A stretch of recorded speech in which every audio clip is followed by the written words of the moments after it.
issue of decisions. That issue of what? Of decisions.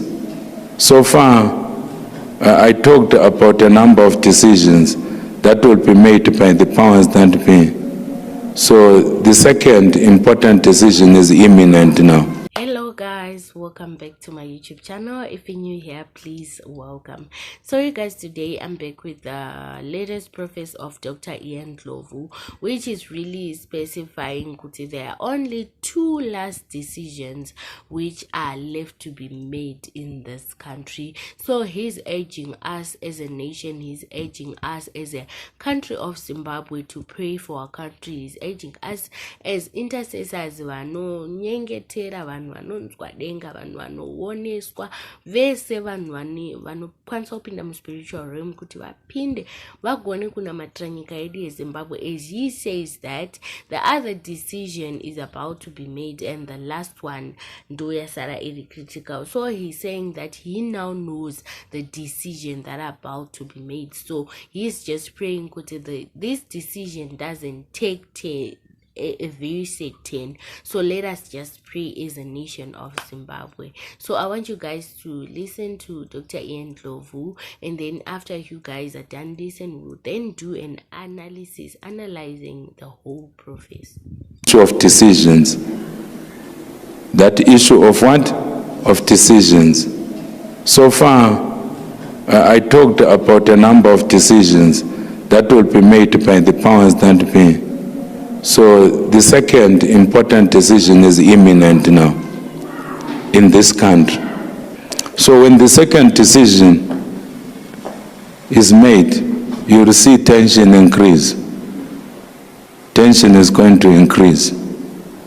Hallelujah. So for tension not to increase to boiling point, you and I must wait and labor in prayer for this country. At the present moment, they are busy preparing for the second decision. When the second decision is made, you will know it. By the time we reach the third decision, it won't be a joke here. By the time we reach the third decision, hallelujah, hallelujah, it won't be a joke here. Because I saw 4 major decisions, 4 major decisions. Between now and 2028, 4 major decisions. Look at your neighbor and say 4 major decisions. 4 major decisions. Yes. So the first decision has been made already. Yes, I talked about it to the point of crying, and it has already been made. So we're now moving to step number 2. Look at your neighbor and say, we are moving to step number 2.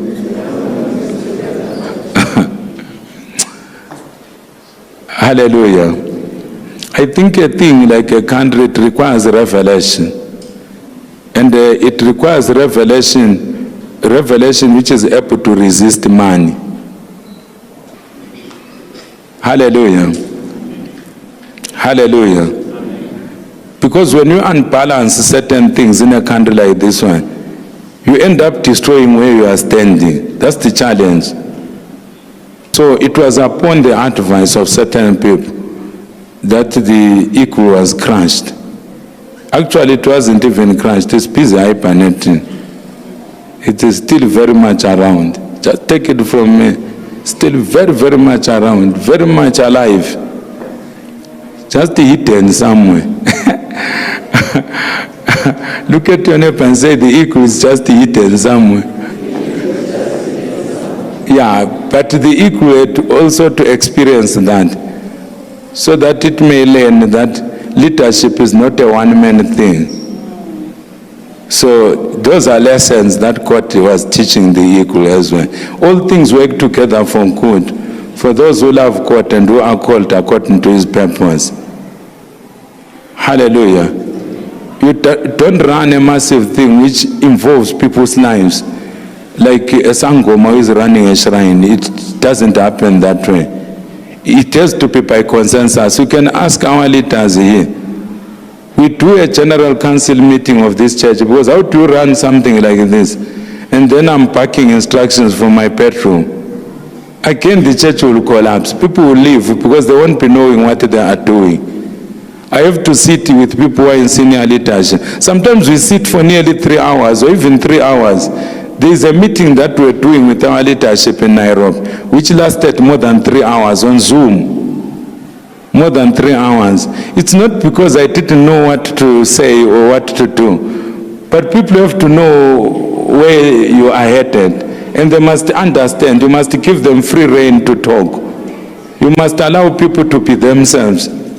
If people now fear you and they are echoing your voice, and they are no longer speaking the wisdom that God gave them to be part of you, it means you are not going anywhere. Whether you're a church leader or a politician, or you are leading a hair salon, whatever you are leading, it means you are not going anywhere.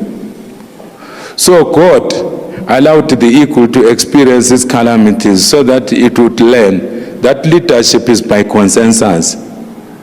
Are we clear? It's not something I come and then I'm imposing my ideas on the people. When you try to do that, whether it's a church or a country or whatever, you will be headed nowhere. So that's why God had to allow the people who really make decisions in this country to just pick a nothing and throw it at the eagle, and everything collapsed. It was God just teaching a lesson. But the people who did it, we spoke to them last time, and they heard us, but they had to do what they needed to do. You know, when a person who is in the kitchen is frying chilies, you can start to sneeze in the other rooms. But if the meal involves frying chilies, they will continue frying the chilies, whether sneezing or not. You have to go out of the house. So at that time, those who are sitting on the hot seat there, in Harare or wherever, they felt it was necessary to deal with that beast the way they dealt with it. But it's very much around. Let's hope when it comes back from hibernation, it will be behaving in a different way. If it behaves the same way, again another stone will be appointed to hit it until it lands. That when you are among the people, you move with the people. So, they hit you with stones. They hit you with stones until you want.